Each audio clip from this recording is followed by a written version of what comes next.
بسم اللہ الرحمن الرحیم۔ وأما الأسماء الستة التي مر البحث عنها مضافة إلى غير یا المتکلم سے مصنف رحمۃ اللہ علیہ نے یہ بیان فرمایا کہ اگر یا متکلم کی طرف مضاف ہونے والا اسم اسماء ستہ میں سے کوئی ایک ہو۔ اسماء ستہ کون سے ہیں؟ ابن، اخن، حمن، حنن، فمن اور ذو کا لفظ ہے۔ تو یہ والے اگر الفاظ ہوں تو پھر کیا طریقہ کار ہوگا؟ تو یہاں سے آگے مصنف رحمۃ اللہ علیہ نے اس کی وضاحت و بیان فرمائی۔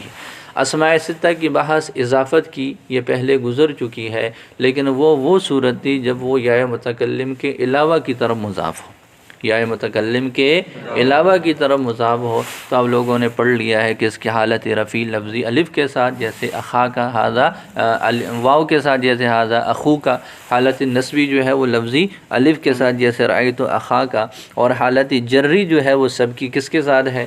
یا کے ساتھ جیسے مررت بی اخی کا۔ تو یہ اس طرح اس کی وضاحت تھی۔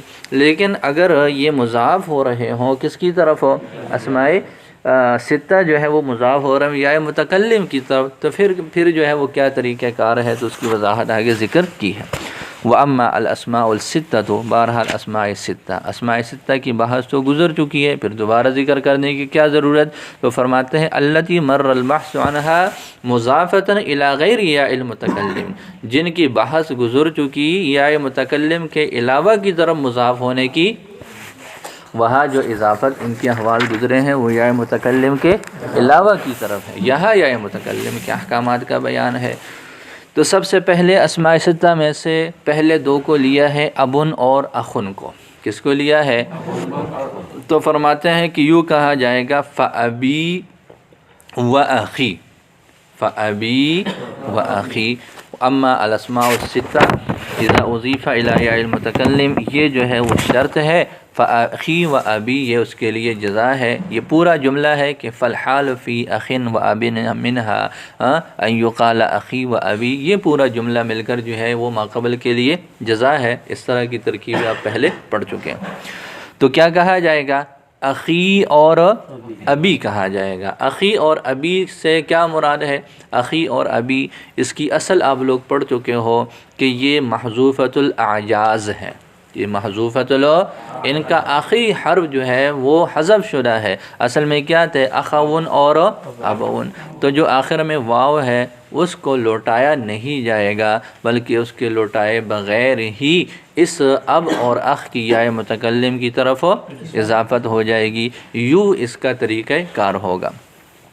تو فَأَخِي وَأَبِي کیا مطلب ہے اس کا؟ یعنی جب اضافت کریں گے فَالْحَالُ فِي أَخٍ وَأَبٍ مِنْهَا، ان اسماء ستہ میں سے اخن اور ابن کی حالت یہ ہے اذا اضیف الی یا المتکلم، جب ان کی یا متکلم کی طرف اضافت کی جائے کہ یوں کہہ دیا جائے اخی اور ابی۔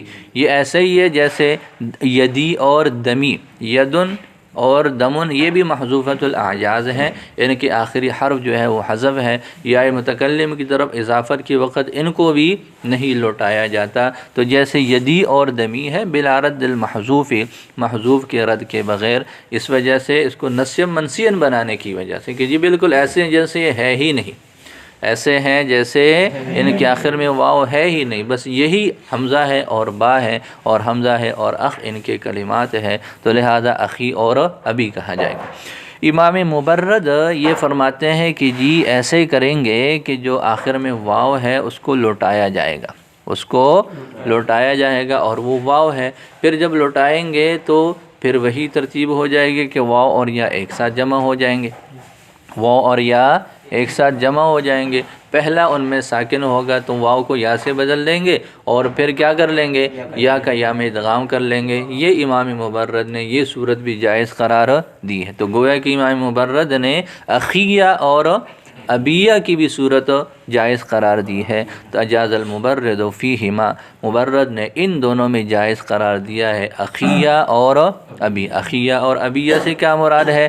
برد لام الفعل عنہا، لام الفعل کا جو لام کلمہ ہے اس کو دونوں میں لوٹانے کے ساتھ، اور وہ واو ہے، وجعلہا یاء اور اس کو یا بنانے کے ساتھ، و ادغام الیاء فی الیاء اور یا کا یا میں ادغام کے ساتھ۔ اس پر انہوں نے، یہ ایک شاعر ہے ان کا ایک شعر جو ہے وہ نقل کیا ہے، وہ کہتے ہیں وہ ابیہ مالک ذوالمجاز بداری، کہ میرے اب کی قسم ذوالمجاز تمہارے لیے گھر نہیں ہے۔ یہ ایک شاعر کا شعر ہے جس کا ایک مصرع کیا ہے، وَأَبِيَّ مَالَكَ ذُوالْمَجَازِ بِدَارٍ، ذوالمجاز تمہارے لیے گھر نہیں ہے۔ تو کلام میں شعر میں چونکہ ابیہ ہے، اس پر انہوں نے محمول کیا کس کو، اخیہ کو بھی، ابیہ پر محمول کیا کس کو، اب پر اخ کو، کہ جی معنی بھی ایک دوسرے کے ساتھ ملتا جلتا ہے، کہ قریب ہے معنی، اور لفظ کی بناوٹ بھی ایک جیسی ہے، لہٰذا دونوں کا حکم جو ہے وہ ایک جیسا ہو جائے گا۔ لیکن شارح نے، ماتن نے اس کا جواب دیا ہے شرح میں کہ جی یہ خلاف قیاس ہے اور فصحاء کے استعمال کے بھی کیا ہے، خلاف ہے۔ دوسری بات یہ ہے کہ جی ایک تو یہ استعمال کے خلاف ہوا، دوسرا اس میں ایک اور بھی احتمال ہے، ابیہ کے لفظ میں ایک اور احتمال ہے، تو جب احتمال ایک اور آ گیا تو استدلال تو نہیں ہو سکتا۔ پھر وہ یہ ہے کہ یہ ابیہ مفرد نہ ہو جس میں واو کو لوٹایا گیا ہے اور واو کو یا سے بدلا گیا اور یا کا یا میں ادغام ہوا، یہ والی صورت نہیں ہے، بلکہ ابیہ اصل میں ابینہ ہے۔ اصل میں کیا ہے، یہ جمع مذکر سالم کی شکل ہے حالت جری میں، تو وہ فرماتے ہیں کہ یہ اصل میں ابینہ تھا، اور پھر اس کو یا کی طرف جب مضاف بنا لیا گیا تو اس سے ابیہ بن گیا، اس سے کیا بن گیا ہے، ابیہ بن گیا ہے۔ تو اس وجہ سے وہ یہ اس کی انہوں نے کہا، اور پھر اس پر بھی انہوں نے ایک دلیل دی ہے کہ ابین کا جو لفظ ہے یہ بطور جمع کے استعمال ہوا ہے، جیسے کہ ایک شاعر کا شعر ہے، فلما تبین اصواتنا بکینا وفدیننا بالابینا، جب ہماری آوازیں ظاہر ہوئی لڑائی کی اور تلواروں کی اور ان کے پاس آنے کی تو وہ رونے لگ گئی، وفدیننا بالابینا، اور ہم پر اپنے آبا کا جو ہے وہ فدا کرنے لگی۔ تو یہ ابینہ کا جو لفظ ہے یہاں جمع استعمال ہوا، تو یہ جو ابیہ ہے، ابیہ کے اندر یہ اب نہیں ہے بلکہ کیا ہے، ابینہ ہے، یہ مسلمیہ کی طرح ہو جائے گا، تو وہ جو ہے ظاہر ہے وہ تو عام استعمال ہے، تو ان کے نزدیک یہ ان کا استدلال ٹھیک نہیں ہے۔ وَأَجَازَ الْمُبَرَّدُ، مبرد نے ان میں اخیہ اور ابیہ کو جائز قرار دیا، لام فعل کے لوٹانے کے ساتھ دونوں میں، اور وہ واو ہے، اور وجعلها یاءً، اور اس کو یا بنانے کے ساتھ، یہ برد لام ہے، یہ با کا تعلق سب کے ساتھ ہو جائے گا، وجعلها یاءً، اور اس کو یا بنانے کے ساتھ، وادغام الیاء فی الیاء، اور یا کا یام کے ساتھ، یا میں ادغام کے ساتھ، وتمسک فی ذلک، اور اس جواز میں انہوں نے امام مبرد نے استدلال کیا شاعر کے قول سے، وابیہ مالک ذوالمجاز بداری، اور اخ کو انہوں نے محمول کیا کس پر، اب پر، لتقاربہما لفظاً و معناً، دونوں کے لفظاً اور معناً تقارب کی وجہ سے۔ مصنف نے اپنی شرح میں اس سے جواب دیا ہے کہ جی یہ خلاف قیاس ہے اور استعمال فصحاء کے بھی خلاف ہے، مع انہ یحتمل، باوجود اس کے کہ یہ احتمال ہے کہ یہ جو مقسم بھی ہو یعنی ابیہ، یہ اب کی جمع ہو، جب اب کی جمع ہے تو مطلب یہ استدلال کے پر لائق نہیں ہے، فاصلہ ابینہ، اس کی اصل جو ہے وہ ابینہ ہے، سقطت النون فی الاضافۃ، نون کو گرایا گیا اضافت میں، فاجتمعت یاءانی، دو یا ایک ساتھ جمع ہو گئی، ادغمت الاولی فی الثانیہ، پہلا کا دوسرے میں ادغام کر لیا گیا، فصار ابیہ، تو یہ کیا بن گیا، ابیہ بن گیا، وقد جاء جمعہ ہکذا، اب یہ ہے کہ جس طرح کا کی جمع ابینہ کا تو استعمال کبھی ہوا ہی نہیں ہے، آبا کا استعمال ہوا ہے، تو وہ کہتے ہیں کہ اس کی جمع اس طرح شاعر کے اس قول میں آئی بھی ہے، وہ کیا ہے، فلما تبین اصواتنا بکینا، جب ہماری آوازیں واضح ہو گئی تو وہ رونے لگ گئی، وفدیننا بالابینا، اور ہم پر اپنے آبا کو فدا کرنے لگی۔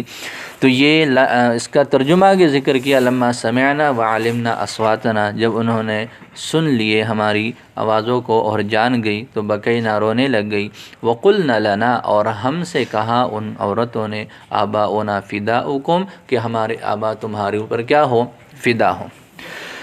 جی تو یہ ابن اور اخن کی بات ہو گئی، کس میں، اسمائی ستہ میں سے ابن اور اخن کی۔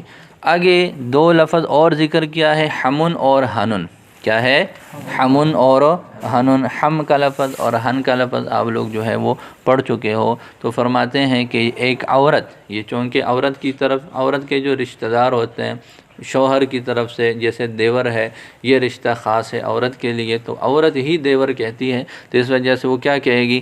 حمی اور ہنی کہے گی عورت کی شرمگاہ کے لیے، ہم کا لفظ، اور ہن کا لفظ جو ہے وہ رشتہ داروں کے لیے۔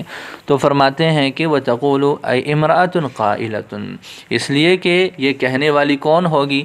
عورت ہوگی، لِامْتِنَاعِ اضافت الحم إِلَى الْمُذَكَّرِ، ہم کا جو لفظ ہے اس کی مذکر کی طرف اضافت نہیں ہو سکتی، کہ ہم کس کو بولتے ہیں؟ عورت کے جو رشتہ دار ہوتے ہیں شوہر کی طرف سے، اس کے لیے ہم کا لفظ استعمال ہوتا ہے، اور ہنی کہیں گے۔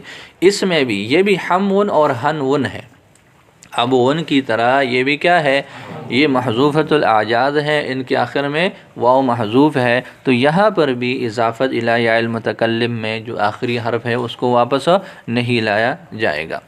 اب جب یہ تو ایک جیسے ہوئے، ابن اور اخن میں بھی یہی مسئلہ ہے، ہمن اور ہنن میں بھی یہی صورت ہے، تو دونوں چاروں کو ایک ساتھ ذکر کرتے، اس کو الگ ذکر کیا، تو فرماتے ہیں کہ جو امام مبرد کا اختلاف ہے، مشہور قول کے مطابق یہ صرف ابن اور اخن میں ہے، ہمن اور ہنن میں نہیں ہے۔ اس وجہ سے دونوں کو کیا کیا؟ اگرچہ اس میں بھی بعض حضرات نے ان کے اس اختلاف کو ذکر کیا، لیکن وہ قول مشہور نہیں ہے، تو فرماتے ہیں وَإِنَّمَا فَصَّلَهُمَا عَنْ أَخِي وَأَبِي، ان دونوں کو الگ کیا ہے اخی اور ابی سے، لِأَنَّهُ لَمْ يَنْقُلْ عَنِ الْمُبَرَّدِ فِيمَا هُوَ الْمَشْهُورُ، اس لیے کہ مشہور قول کے مطابق مبرد سے منقول نہیں ہے ما یخالف مذہب الجمہور، جو جمہور کے مذہب کے کیا ہو؟ خلاف ہو۔ وَإِنَّ نَقَلَ عَنْهُ بَعْضُهُمْ ذَلِكَ الْخِلَافِ، اگرچہ بعض نے اس اختلاف کو ان سے نقل کیا، فی الاسماء الاربعۃ، کس میں؟ اسماء اربعہ میں۔ جی کتنے ہو گئے اسماء ستہ میں سے؟ 4 ہو گئے۔ آگے فمن ہے، آگے کیا ہے؟ فمن ہے، تو جب فمن کی اضافت کریں گے، اور فمن کے بارے میں بھی آپ لوگ یہ پڑھ چکے ہو کہ اس کی اصل بھی کیا ہے؟ اس کی اصل بھی آخر میں میم نہیں ہے بلکہ آخر میں واو ہے، اس کا آخری حرف میم نہیں بلکہ کیا ہے؟ پھر واو، چونکہ قریب المخرج ہے، میم اور واو کی ادائیگی دونوں شفتین سے ہوتی ہے، واو کی ادائیگی میں ذرا مشکلات تھے، تو واو سے پھر بدل دیا کس کو؟ میم کو، اور میم کو بطور جو ہے وہ حرف کے استعمال کیا جائے۔ اب مسئلہ یہ ہے کہ جی جب اس کی اضافت کریں گے تو پھر میم کو ہی رکھیں گے یا واو کو واپس لے کے آئیں گے؟ تو اکثر حضرات تو یہی فرماتے ہیں کہ جی میم کو واپس لایا جائے، میم کو جو ہے وہ بدلا جائے گا اصل حرف سے، واو ہے وہ، اور پھر واو کو یا سے بدل دیں گے اور یا کا یا میں ادغام کر لیں گے۔ تو اکثر حضرات فرماتے ہیں کہ فمن کی جب یا متکلم کی طرف اضافت کریں گے تو فیا کہیں گے۔ کیا کہیں گے؟ فیا میں کیا ہوا؟ جو واو اصلی ہے اس کو واپس لایا گیا، واو کو بدلا گیا یا سے، اور پھر یا کا یا میں ادغام کیا گیا، تو یہ بن جائے گا فیا۔ جی تو وَيُقَالُ فِي فَمِن، اور فمن میں کہا جائے گا یا متکلم کی طرف اضافت کی حالت میں فیا بالرد والقلب والادغام، 3 کام ہوں گے، واو کو واپس لایا جائے گا، اس کو یا سے بدلا جائے گا، اور پھر اس کا ادغام کیا جائے گا فی الاکثری، اکثر میں۔ اکثر سے مراد اکثر و مواردی استعمالات ہی، جو اکثر اس کے استعمال کا جو اہل عرب نے اس کا کیا ہے وہ یہی ہے۔ بعض نے کیا کیا ہے؟ بعض نے فمی کہا ہے، بعض نے فمی کہا ہے کہ جی جو میم ہے اسی کو برقرار رکھا جائے گا، اس کو واو سے بدلنے کی ضرورت نہیں۔ وفمی فی بعضها، بعض استعمالات میں فمی ہے، ابقاء المیم المعوض عن الواو، ہاں جو وہ میم جو معوض عن الواو ہے اس کو باقی رکھنے کے ساتھ، عند قطعہ عن الاضافہ، اضافت سے قطع کرنے کے وقت، جب اضافت نہیں ہوتی تو فمن کو فمن ہی کہتے ہیں، میم کو رکھا جاتا ہے جو واو سے بطور عوض کے ہے، واو کو نہیں پڑھا جاتا تو یہی میم باقی ہے، تو بعض حضرات نے کیا کہا؟ فمی کہا ہے۔ اب آگے مصنف رحمۃ اللہ علیہ نے ان 4 کے بارے میں ایک اور فائدہ ذکر کیا، ان 5 کے بارے میں، کہ جب اسماء خمسہ اضافت سے کاٹ لیے جائیں تو پھر ان کا حکم کیا ہوگا؟ کیا ان واؤ کو آخری حرف کو واپس لایا جائے گا یا نہیں لایا جائے گا؟ تو فرماتے ہیں کہ جی اخن، ابن، ہمن، ہنن اور فمن کہا جائے گا۔ یہ فمن میں 3 حرکتیں، فمن، فمن اور فمن، یہ 3 طرح سے اس کو پڑھا جا سکتا ہے۔ اس کو اسی طرح پڑھا جائے گا، جو آخری حرف ہے اس کو واپس نہیں لایا جائے گا۔ تو فرماتے ہیں وَإِذَا قُطِعَتْ هَذِهِ الْأَسْمَاءُ الْخَمْسَةُ عَنِ الْإِضَافَةِ، جب ان اسماء خمسہ کو اضافت سے کاٹ لیا جائے تو یوں کہہ دیا جائے گا اخن، ابن، حمن، حنن اور فمن، یہ حرکات ثلاثہ کے ساتھ ہے، ولیکن فتح الفائی افصح منہما، لیکن فمن یہ زیادہ فصیح ہے فمن اور فمن سے، یعنی ضمہ اور کسرہ سے۔ اب آگے مصنف رحمۃ اللہ علیہ نے کچھ اسماء میں کچھ اور بھی لغات ہیں ان کو بھی ذکر کیا کہ یہ جو حمن ہے، کیا لفظ ہے حمن، یہ یدن کی طرح بھی استعمال ہوا، خب ان کی طرح بھی استعمال ہوا اور عصا کی طرح بھی استعمال ہے مطلق طور پر۔ مطلق طور پر کا مطلب یہ ہے کہ جی اس میں کوئی فرق نہیں ہے کہ جی وہ یہ اسماء جو ہیں وہ مفرد ہو کی حالت میں ہو یا اضافت کی شکل میں ہو، ہر حالت میں ان کا یہی حکم ہے۔ بات سمجھ آ گئی؟ تو حمن میں اور لغات کتنی ہے؟ 3 اور طرح سے اس کو پڑھا جا سکتا ہے۔ اس کو حمن کی طرح بھی پڑھا جا سکتا ہے، اس کو خب ان یعنی آخر میں حمزہ ہو، اور اس کو عصا کے آخر میں کیا ہو؟ الف ہو۔ تو آخر کے الف کے ساتھ، آخر کے حمزہ کے ساتھ اور بغیر الف اور حمزہ کے تینوں طرح سے اس کو پڑھا جا سکتا ہے۔ بس صرف مثالیں ہیں اس کی۔ وجاء حمن مثل یدن، اور یہ ید کی طرح بھی ہم آیا ہے، جیسے ھذا حمن، ھذا حمو کی اضافت کے ساتھ اور اضافت کے بغیر حالت رفع میں، رأیت حمن، رأیت حم کی، مررت بحمن اور مررت بحم کی۔ خب ان کی طرح حمزہ کے ساتھ بھی آیا ہے، یوں کہا جائے گا ھذا حم ان، ھذا حم کی حالت رفع میں، رأیت حم ان، رأیت حم کی حالت نصب میں، اور مررت بحم ان اور مررت بحم کی۔ آگے اس میں ایک اور بھی ہے کہ دلون کی طرح بھی آیا ہے۔ کس کی طرح؟ دلون کی طرح بھی آیا ہے، یعنی آخر میں واو ہو۔ ایک یہ ہے کہ بغیر جو ہے وہ الف اور حمزہ کے، دوسری صورت حمزہ کے ساتھ، تیسری صورت کیا ہے؟ آخر میں واو ہو، جیسے ھذا حمون، ھذا حمو کی، رأیت حمون، رأیت حمو کی، مررت بحمو، مررت بحمو کی۔ ومثل عصا، الف کے ساتھ بھی اس کا استعمال ہوا ہے عصا کی طرح، یوں کہا جائے گا ھذا عصن، جیسے کہا جاتا ہے، یوں کہا جائے گا ھذا حمن، ھذا حما کی، رأیت حمن، رأیت حما کی، مررت بحمن اور مررت۔